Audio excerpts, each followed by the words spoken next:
Maglalagay ako ng cooking oil. Igigisa ko na tong bawang.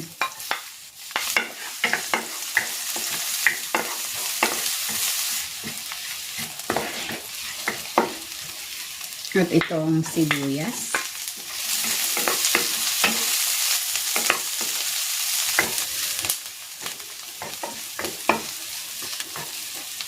Igisa ko na dito itong pork ribs.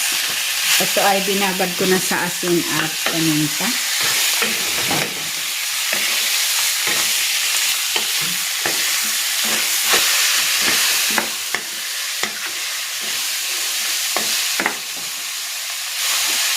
Titimplang ko ito ng patis.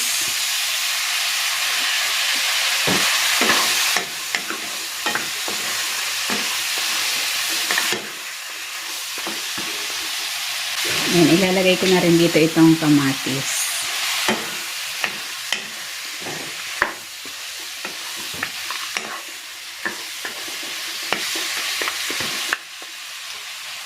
At ilalagay ko na itong munggo.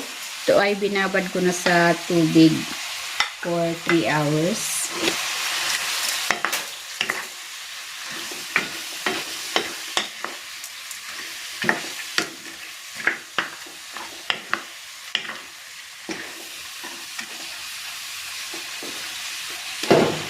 Maglalagay na ako dito ng tubig.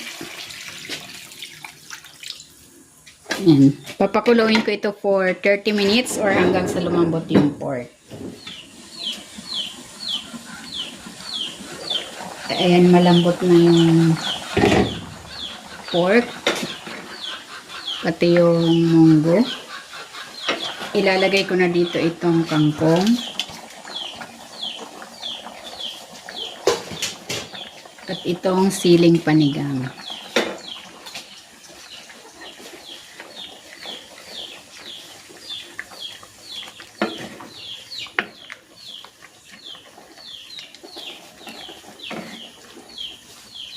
Titimplahan ko ito ng konting asin at ng paminta.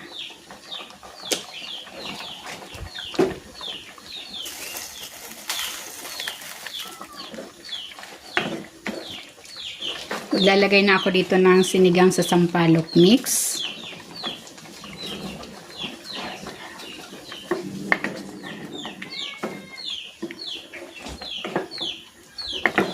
Ayan, luto na itong pork ribs sinigang with munggo. Hahanguin ko na ito.